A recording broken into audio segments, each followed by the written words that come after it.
Hello, and here we are again at Autistic Radio. Thanks, as always, to our sponsors, coldpack.co.uk, for practitioners needing the best chiropractic, osteopathic, physiotherapy, gel pack. Using coldpack.co.uk enhances what we do here and makes Autistic Radio possible. And Harry, let's have something back from the studio without the noises here in the background in India. Let's do the 555.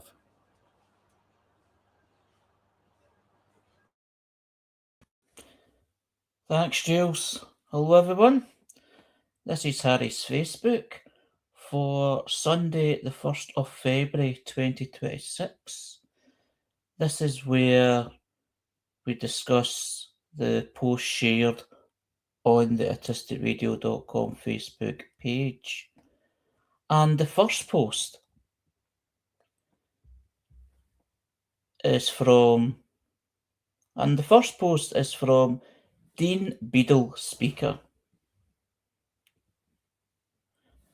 who speaks at conferences, events, and insets about autism. Also a singer, proud to be autistic, he, him.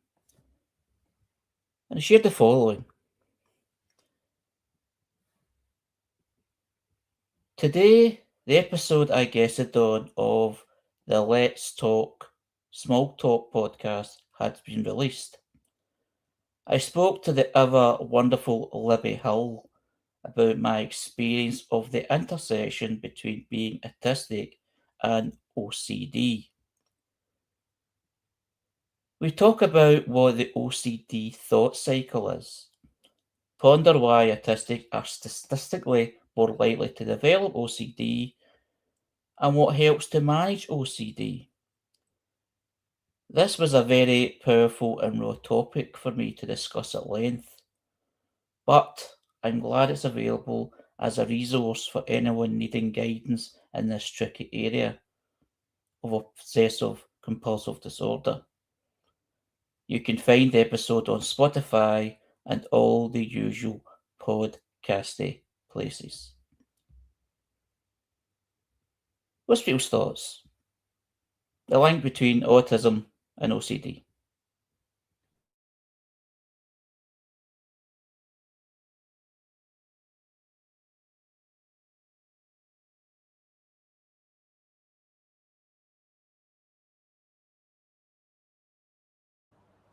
Interestingly, it's not something that I have any experience of. So the best thing for listeners to do is to find this podcast and listen.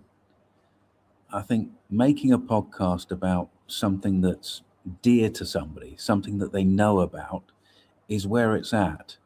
So let's encourage people to find that podcast.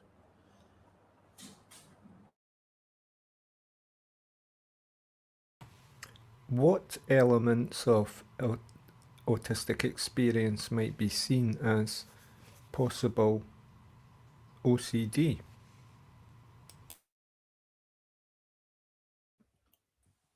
Well, from my experience, I'm aware of someone who has been diagnosed with OCD, and there's been links with autism because their children has been diagnosed autistic. And the OCD started through a crisis where it was something playing on the mind. It was a health issue. And it was playing on their mind because they felt that they couldn't resolve this issue. And they tried so many different ways of tackling it. They spent a lot of money as well to get treatment.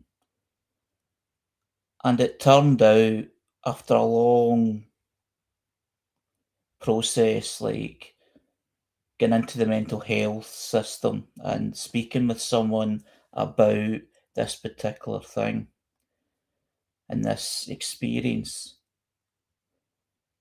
this journey, which took a bit of time, I would say maybe 18 months, was linked with autism but that was because there was already a link with autism because of the person's children. And I think the link that I'm guessing here, from my perspective, is the overthinking part, the over-preparation part, and how that could link into something. It can become obsessive and compulsive, and it could take over your life. And as we know, everybody's different, so it's always hard to judge and say, where it is at. And many people, other people who are autistic, may not be OCD. I'm not aware that I am, but I think that's what the link is. And it's certainly a good discussion point.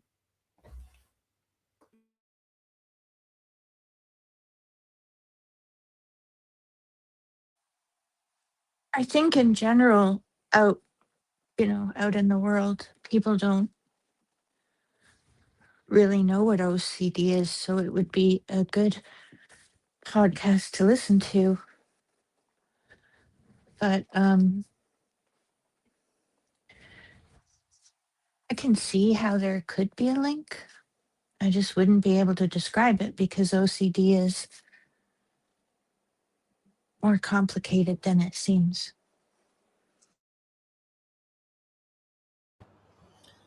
I just followed the web address that comes with the meme, and it immediately got forwarded to privatespeechtherapy.co.uk. So the podcast is a podcast of a speech therapist, and not one that looks as though they are autistic themselves. So people need to have a look into this, decide for themselves whether they want to follow that link or not.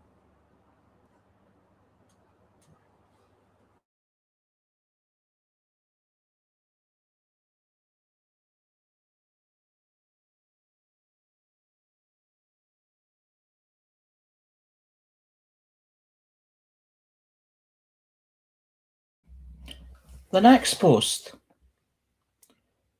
is from Autism Awareness.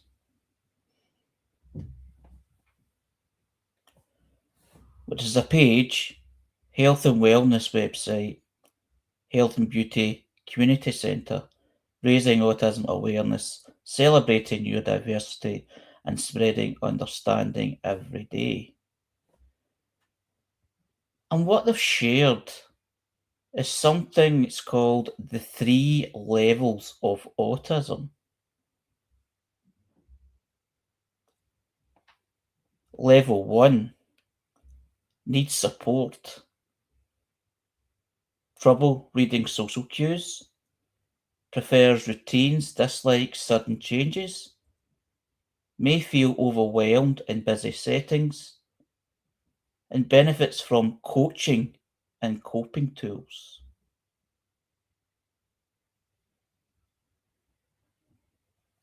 Level 2 needs more support. Noticeable social challenges, strong focused interests, struggles with transitions, and needs school work accommodations. Needs school and work accommodations.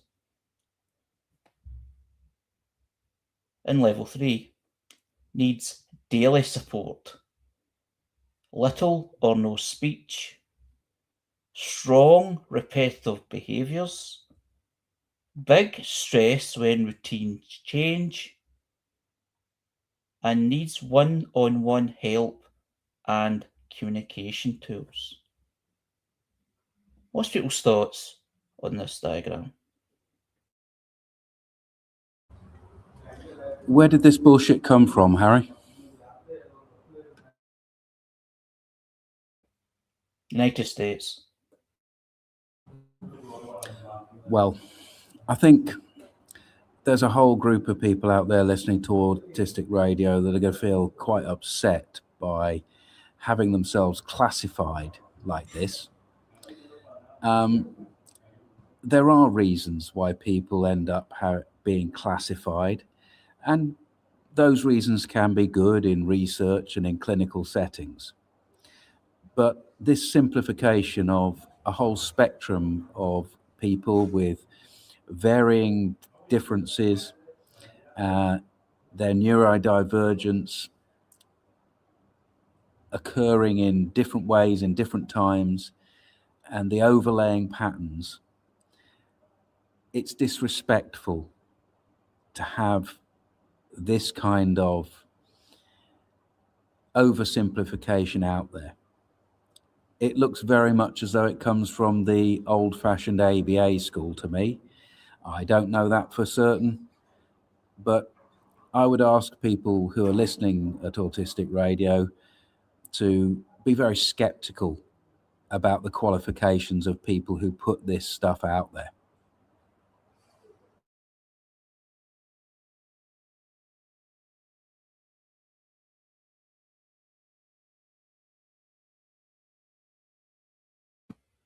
What it does is it creates a conversation on autism being oversimplified to help others who feel they need help, like parents, carers of autistic children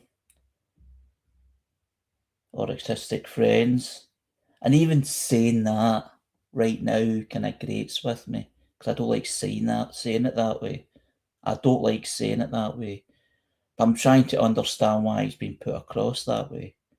And I think a lot of the time it's sometimes to promote a service, it's to promote a certain ideology. And sometimes it's just trying to simplify life for the want of trying to find solutions and answers to they think may be a problem. And as we know, and as we've discussed many times, life isn't like that. And I agree with what you said, Jules. It's very, it's insulting. It's very negative from my perception when reading that out. But it's also very important to share that this is what's being shared and how damaging it could be for some people. It may help some people, possibly, but I can't see anything beyond it being more damaging.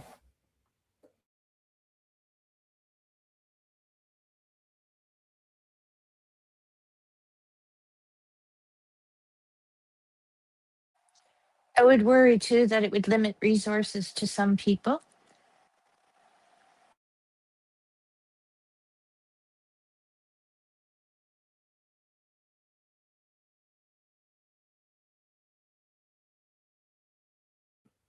That's a fair point as well. It's about if you put something simple or something limiting, it will limit resources out there. It'll try it's obviously like behaviorism and all that. It's got these so-called solutions to that autism, which we all know has been damaging for people. So yeah, I totally agree with what you said there. Let's just go to our text, and it's a little bit on fire. Straight into somebody saying it oversimplifies needs. Somebody saying, I think levels is an unhelpful concept. Somebody saying this shouldn't be confused with the situation in Canada. Somebody saying autism is not linear, it is a spectrum. Somebody saying it's similar to low functioning and high functioning labels. These texts are just coming in so quickly. It's better to speak to someone who knows the autistic person and another person who says it's all about compliance. I've looked at the group, and there are people who are complaining and saying that they do not recognize and do not recommend this group. Now, I also know, as I look down, despite the puzzle piece being used and those tropes, that it's a Facebook group and there are useful things in there. So it's just unfortunate that the group isn't along the lines of more modern thinking from the neurodiversity paradigm, it's still stuck in a place that we find unhelpful as autistic adults, I would say.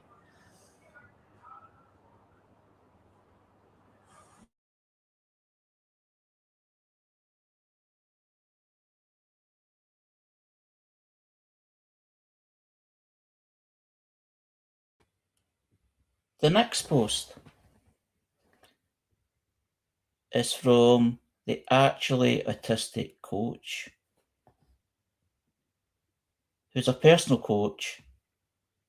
I empower my fellow autistic people by working to uncover and unmask, revealing our best selves. And he shared the following: independence is treated as the gold standard of autistic adulthood. But independence is mostly a myth. Everyone who is independent is supported by someone, something, or a structure that makes it possible. Money, health, family, technology, invisible labour.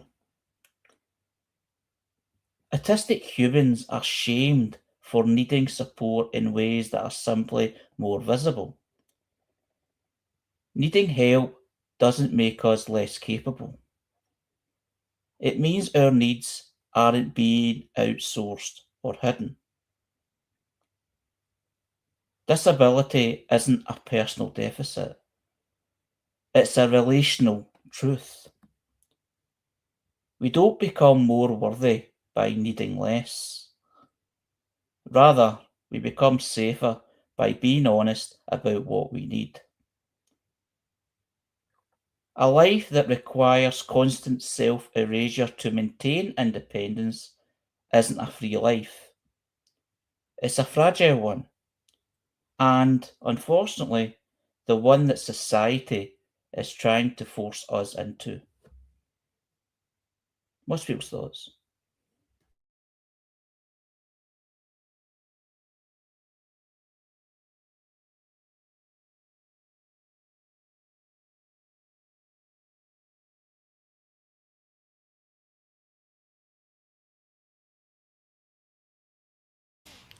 I like this post. It's strange how to be independent, you actually have to be in relationship. It's the paradox of it, isn't it?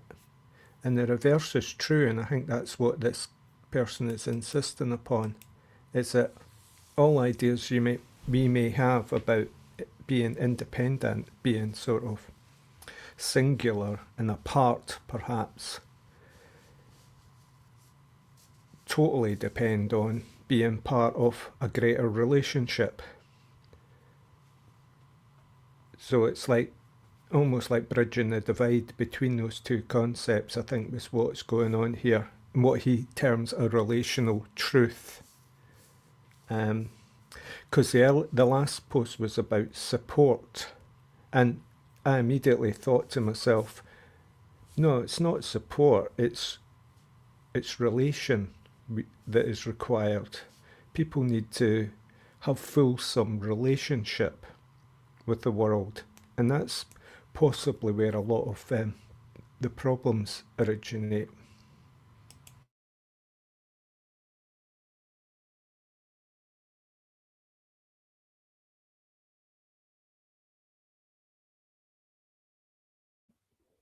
Yeah, totally agree.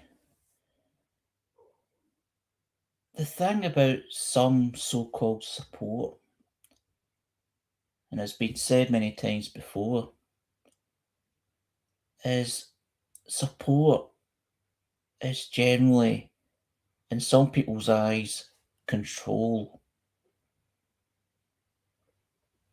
It's management, strong management, control basically, controlling you, rather than having a relationship, a deep connection which works both ways. And that's a good true point. I mean, in my own experience, I like to think, well, I'm quite independent. This kind of pride thing is like, I don't need help with this. Not that I'm saying that I'm better than others that do. It's just like, it gives me kind of sense of pride that I can do certain things I feel more independently than I can with others. But for the independence to work, there's got to be a structure in place. There's got to be things in place. There's got to be support if you require it, which in my life there is. Because I'm generally independent in a way, but there is some situations that comes up that I do ask for help. Things like making a phone call, things like going in somewhere kind of official, just to make sure that things are done correctly and I don't get caught out, not being conned, but just I don't get caught out by feeling overwhelmed. But the other point is not to feel bad about it if you do need support.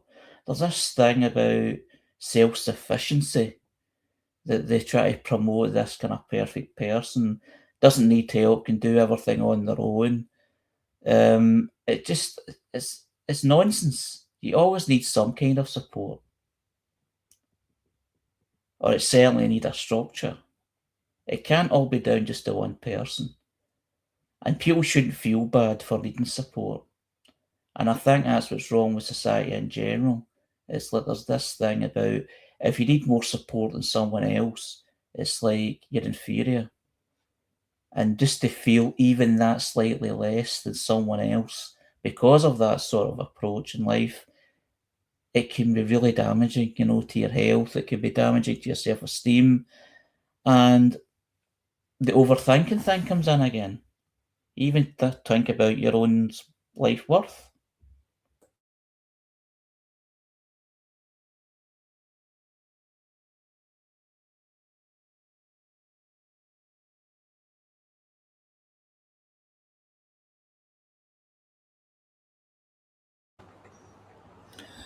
Yeah, we need to think of independence in the round here, don't we?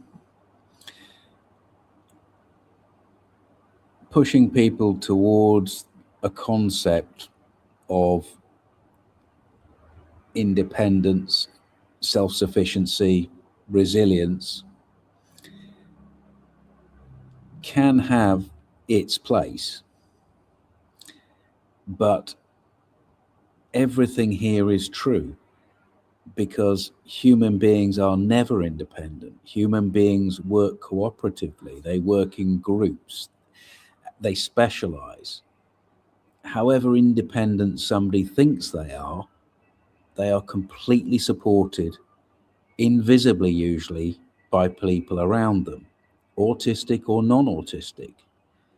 And yes, this shaming that happens when people are told they're not independent enough is another trope. It's another anti-disabled group blaming. Now, let's just realize it for ourselves. Let's not accept it for ourselves. Let's not internalize it. Let's be independent of thought.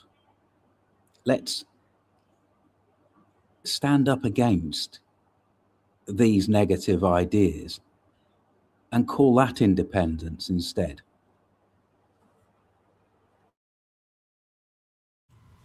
Thanks, Jules. I think independent enough is a great way of putting it, because there's these value systems that are being proposed that we comply with and conform to are quite alien.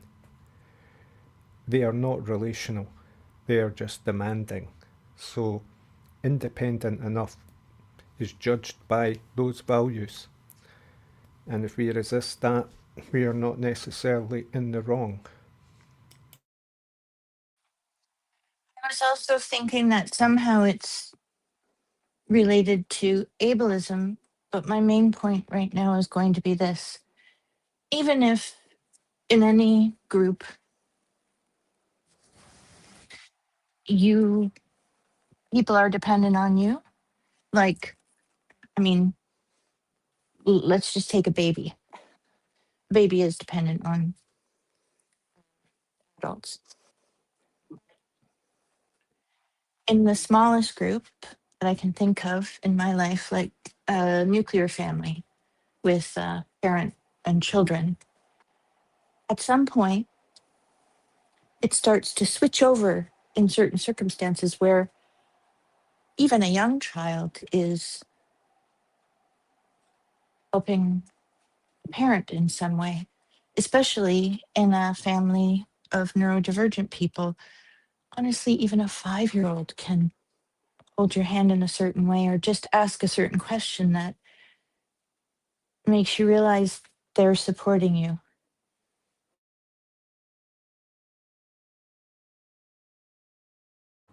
How beautiful that is, Teresa.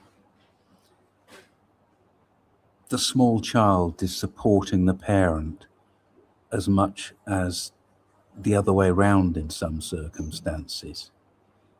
We are interconnected, and denying that interconnection is a way of classifying some groups as people as other or less. We can't internalize that and allow that to happen. We have to stand together in groups, support each other against those ideas. And with autism, it's in many ways invisible or just hard to relate to. But I'll give an example of that parent child thing. From an incredibly young age, a child can be helpful to a more obvious situation, such as if they have a deaf parent, but they're a hearing child. It can be as young as preschool that they can support the parent.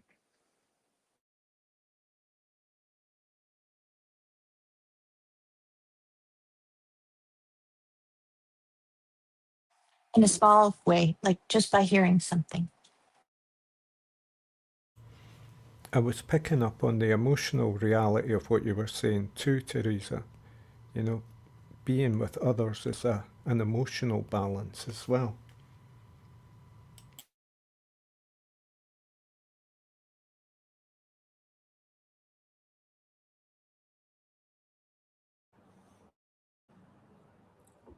There's something else I've come across in autism world, and it's the professional wanting dependency, because what they need themselves relies on us being dependent on them. That gives them their meaning. It gives them their ego. It gives them a value system. And so often they are pushing this idea of independence whilst denying the tools for independence. That's where we need to look at this. We need to see this push to independence as a complete hypocrisy in many cases.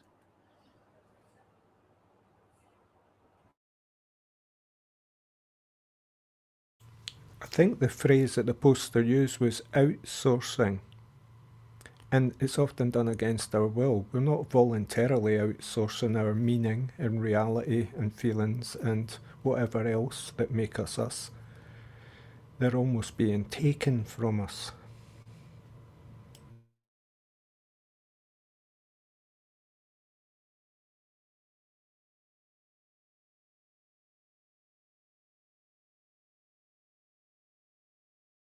All round a good post, I think.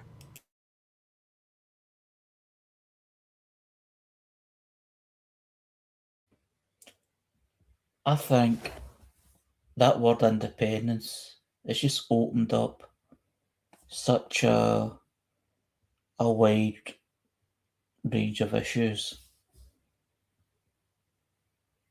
And as Jules says, it kind of highlights hypocrisy.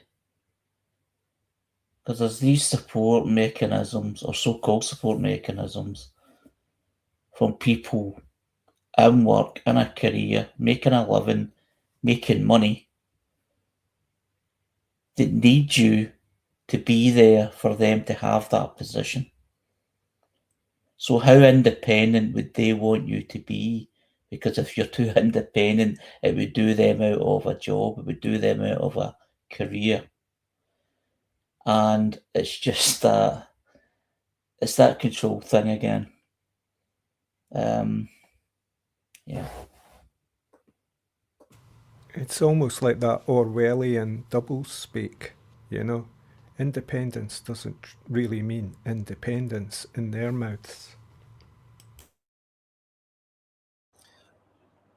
Could somebody other than me and Harry read out the text so that they are included?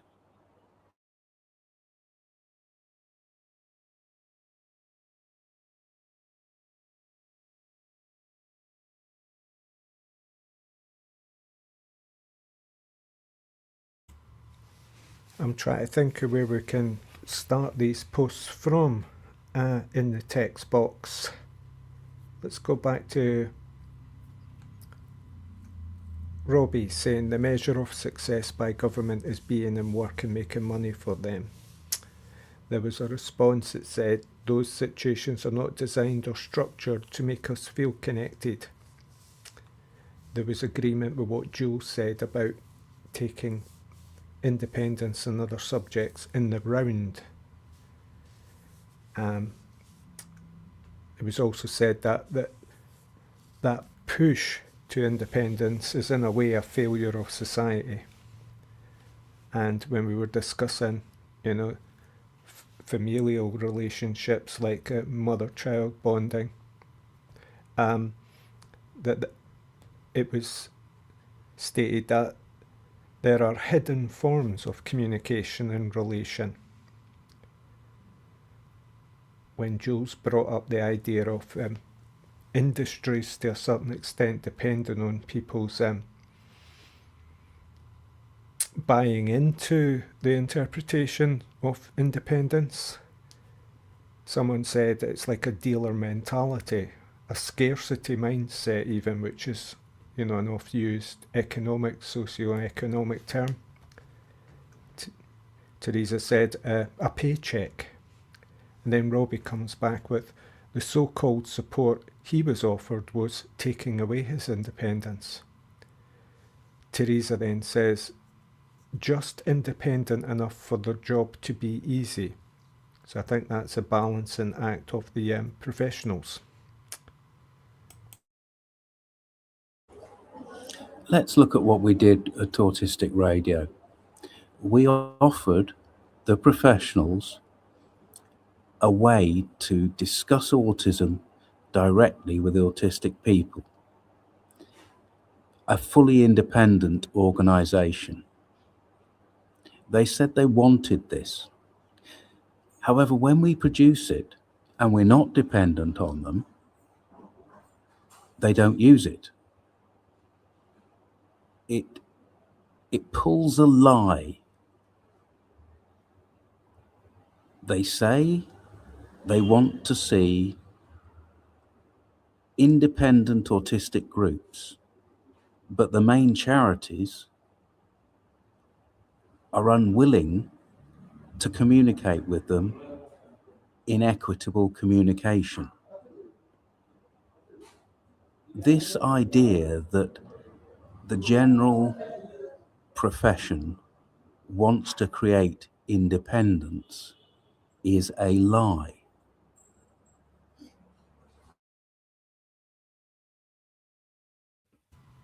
Yeah, it's like the classic dysfunction in the social relationship.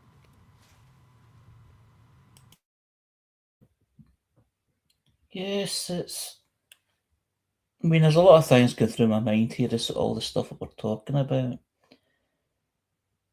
actually feels, Autistic Radio, Autistic Association, charity behind Autistic Radio, the way we've done things is very fair, but very independent to the big charities, but also very inclusive to have a way forward, to work a way forward. And these charities and organisations have said, yes, this is great, this is brilliant, we want to be involved. But as soon as they feel as their power, which seemingly over you, is endangered, is contested, even though it's not, it's just the natural way of the way we go things. It's like this defence mechanism comes in and say, wait a minute, you can be independent, but only on our terms. So that isn't really independent. It's a strange one. And it shows the hypocrisy and, as Jules has rightly said, the lie that people say that they've said, the charities and some organisations have said, we want you to be independent, but if you come out with an independent view or a different point of view from what they think is the right one, you're looked upon as a troublemaker or an upstart. And that must happen to a lot of autistic people who begin to ask questions. Just simple questions of why certain things aren't done a certain way, why support packages are done one way and not the other, why a certain person is doing this rather than another one.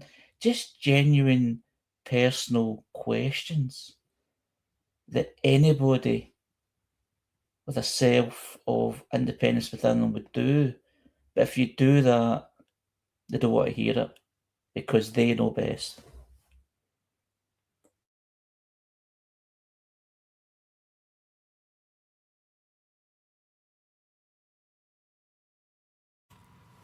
Robbie's put in text that the so-called support he was offered was taken away his independence. I think I've said that.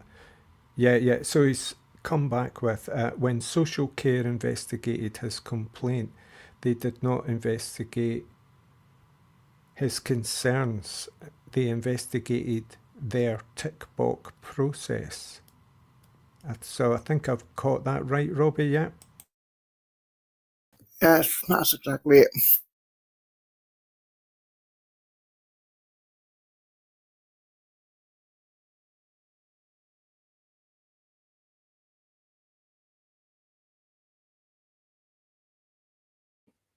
The next post is from Pete Warmby, autistic author.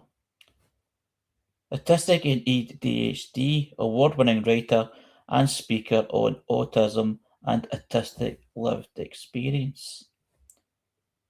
And shared the following. Autistic burnout happens and can be disastrous. Too much masking, for too long, and not enough rest for too much masking for too long, and not enough rest or time with interests can lead to a complete collapse. Kindness is a lifesaver. What's your thoughts?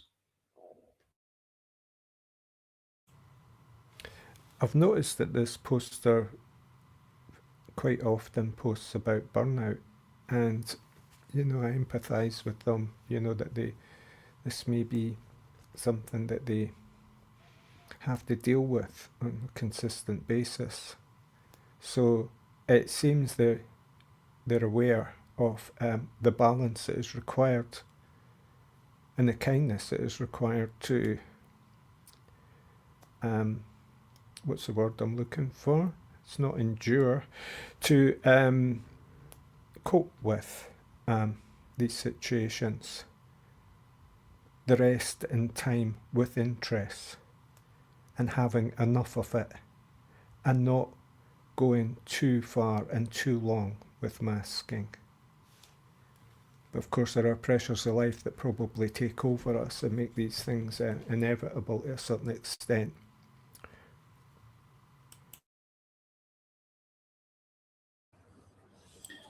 I think the word burnout is used in the general population to mean something entirely different to what it means for autistic people. The way I've come to learn and understand it from those who've experienced it is that a period of burnout can push people beyond the limit. And once they've reached that stage, it's not okay to constantly be trying to dig oneself out of it, to get back on the horse, to try it again.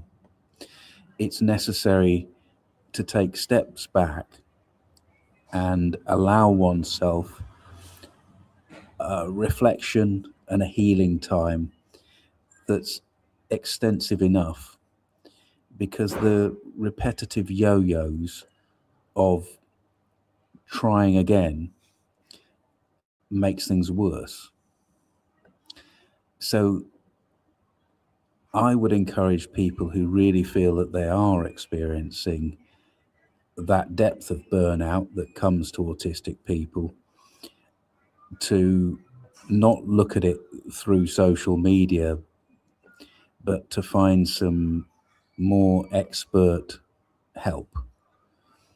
Maybe it's time to pick up books rather than quick fixes on TikToks and those other kinds of things, because the word burnout has meanings in conventional society that has nothing to do with autistic burnout. But the other thing I'd like to think of is that people can come back from that depth of burnout, and people can also recognize that things are going too far from them and step back from the brink. Prevention, prevention, prevention. I'd like to chime in on this.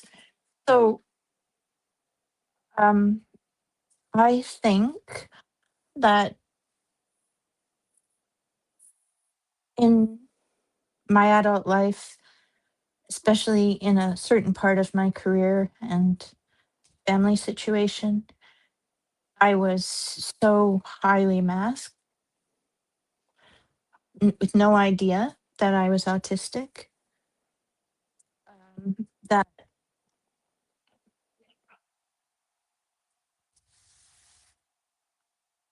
during COVID, these are not linearly connected necessarily, but it was during COVID that it was more obvious that I was autistic. Being diagnosed was, and I think for other people too, if they're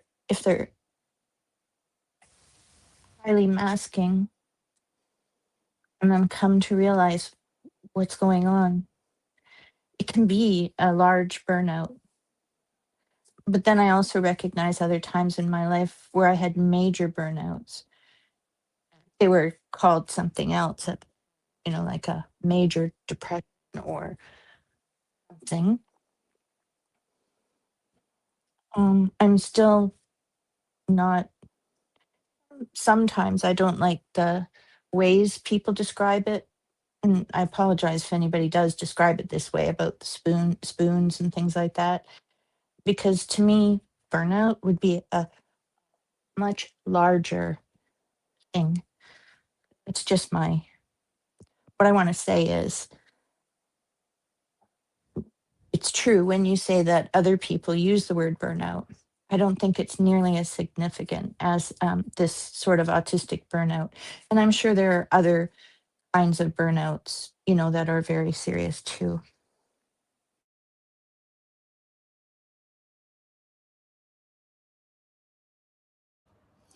Yeah, I'm completely with you on your experience there, Teresa.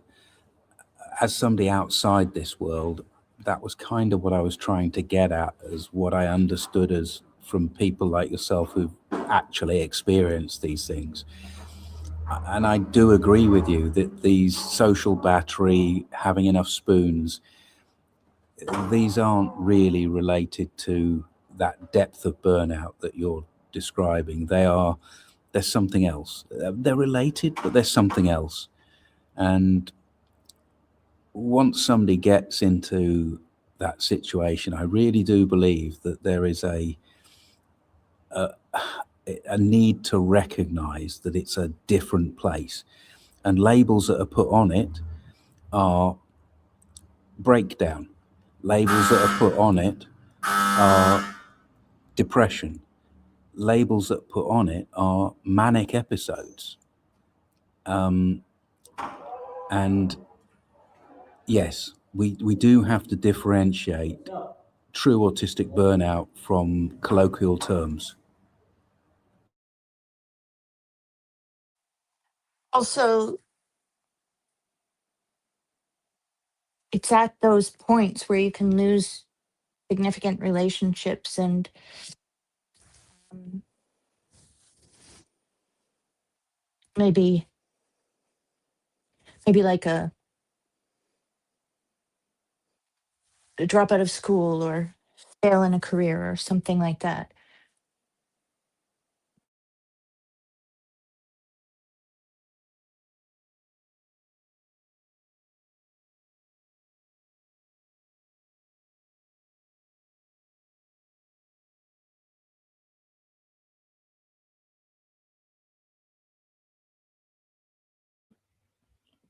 I've experienced burnout for what I believe is burnout, and it generated a panic attack and then total exhaustion. And I used to think it was because I was doing too much, as in doing activity too much. But then thinking back, what it was is I was dealing with other people too much. And I don't mean always directly, but sometimes just being around people, being around noise, around smells, sights, sounds, all sorts of things. And too much of it caused what I believe was burnout. And the reason that I call it burnout is because I couldn't leave the house for a few days. I mean, I couldn't even go out to the bin, which is basically seems a simple task. That's where you know it's serious. But the thing that we're kind of speaking about is a language thing, is about the word burnout and the word masking and unmasking is so used in so many different ways in general within autistic people, within different autistic people, with how they feel, what the words actually mean. It's just it's hard to pinpoint. What it does do is at least it creates conversation, and it creates conversation on different people's experience of what they feel that word or term means.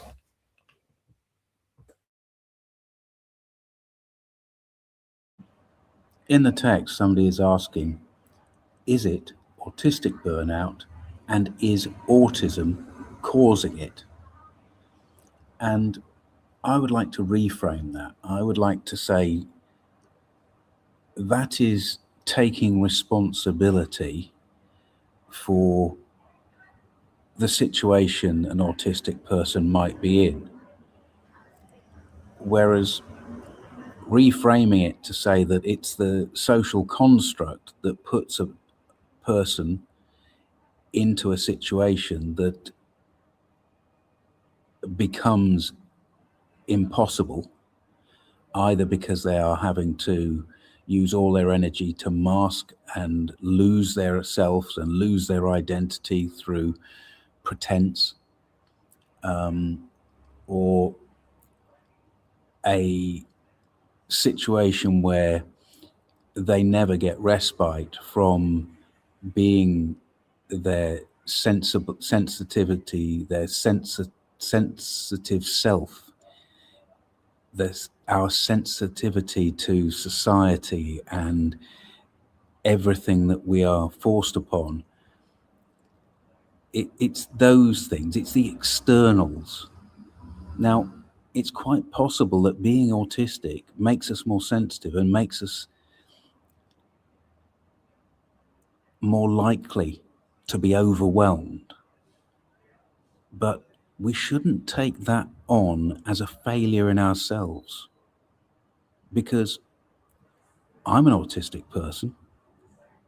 I haven't experienced burnout because I've never been put under those stresses. It's not intrinsically autistic. It's what we have to deal with, surely.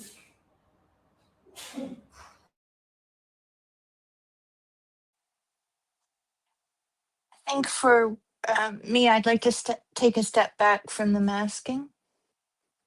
I almost want to say like a lifetime of masking. So if you're a certain age, and whether or not you were known to be autistic or knew you were autistic, or just people thought you were different, and then especially the age that a lot of us here are, so 61 years old, at the time you got to school, they would have noticed something's different, or your parents might have thought you're not coping unless you undergo a lot of sort of behavior modification, like to an extreme. I guess then you're just, I just call it masking, but whatever it is, it's pretty exhausting. And I would, in answer to a question from the text, say, yeah, I'm describing a thing called autistic burnout, not some other kind.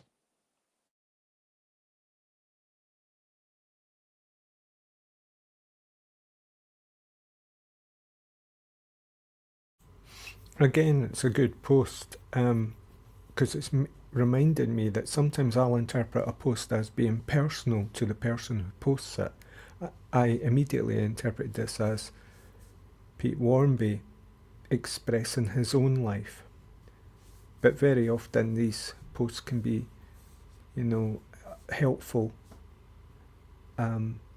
expressions for others, general statements from one's personal understanding to share with others.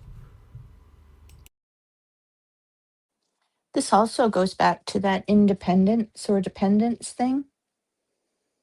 The older my children got, the more I learned from them about, I think I've said this before. My daughter used to physically show me, she would say, "This is chilling." And then she would put her legs up against the wall. So she was like the letter L. And she would say, "You need to try this." And then the other day I found something really good and kind of official about doing that, and some other things that are very good for you, shaking it out.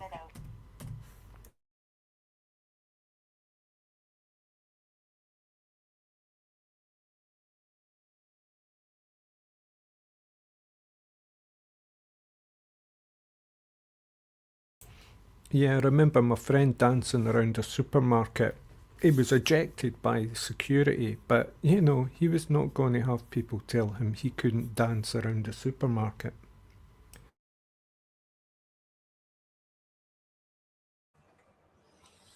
I was dancing on an Indian train just this morning, and you know what? Other people joined me, and we smiled, and we had connection. We didn't have the same languages, but it's human. It's infectious. Give it a little wiggle. It's okay. Jules, did you feel comfortable enough to dance, or was it just something you did? Because sometimes when you feel very comfortable, you just do things. And that's why it's reciprocated and the vibe is good and shared by others.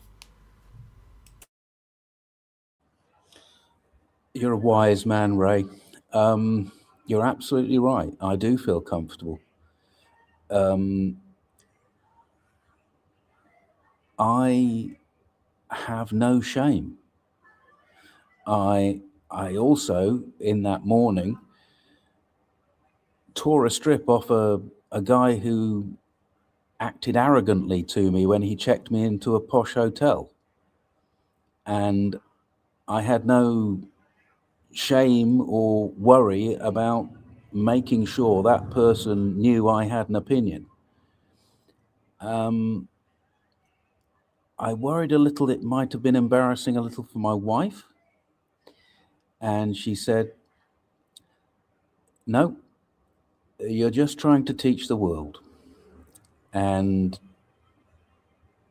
she was okay with it. I hope other autistic people will get into a situation where they don't feel as though the rest of society will immediately condemn them, because my experience is that they don't. I don't get condemned for giving a strong opinion about what I think to the man in the position of power. And I get a wonderful reaction when I do a little dance and a little wiggle and play as an adult. What you fear rarely happens. It's the fear that restricts people, all people. And not having that fear, I think, is one of my fortunate situations in most situations. It's not having the fear. It's a saving grace, Jules. I love that. I can't tell you what I use the term saving grace for, but I use it a lot. Um, I make up words for situations. And when you were sharing that situation about checking into the hotel, Jules, sometimes happens at banks and places. So I created this portmanteau, superficious. It's superficial and officious together.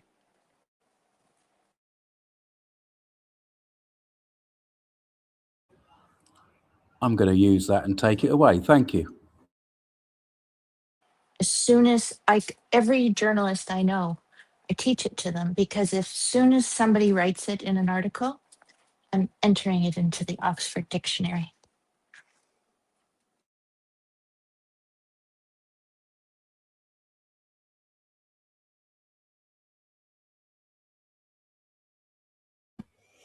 I just like the example that's being talked about there, or the subject, the topic, is basically how confident you feel around other people. A decision of how to behave around other people. Things like positively, dancing, singing. And even though it's not something I would do, it's nice to hear, and there's plenty of examples of it, of, being on a train, being somewhere public, and someone does something, it's a bit different, maybe even odd to some people's eyes. Something musical, someone even just talking, somebody doing something a bit different. The human connection, a lot of times, is people join in happily. I know there's probably a lot of stuff on Facebook and stuff that's probably staged, but there's one or two things I'd imagine aren't staged, and it's just showing that human connection. It's people I'm sure I've seen something where somebody was playing the bagpipes on a train or something. The last train coming from Glasgow, people were drunk and that, right enough, but it kind of showed the people kind of joined in. It was a kind of human connection. And that sort of kind of demonstrate, just let yourself out a bit. Because I certainly feel in my personality that I hold a lot of myself back. You know, just, I can remember being dead happy and then someone saying, please calm down, you're a bit loud. And that stayed with me, even though it wasn't done with bad intentions. It was just like, you're a bit loud. And it's like, I was just expressing my happiness.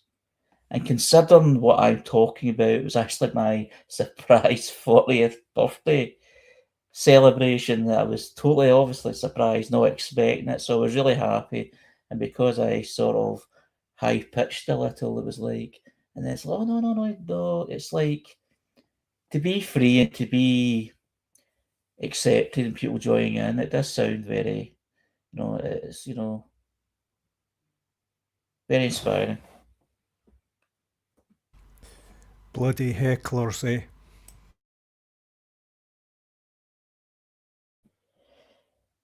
Well, thanks all. That's us coming to the end. Thanks everyone for the conversation tonight. A really good conversation. And thanks for everyone who shared the posts that we've talked about in the topics for today as well. So this is Harry's Facebook for Sunday the 1st of February 2026, which is part of the Spectrum Voices conversation, which is live every Sunday, 5:55 p.m. to 7 p.m. UK time. And I look forward to doing the same next week. So thank you once again, and good night.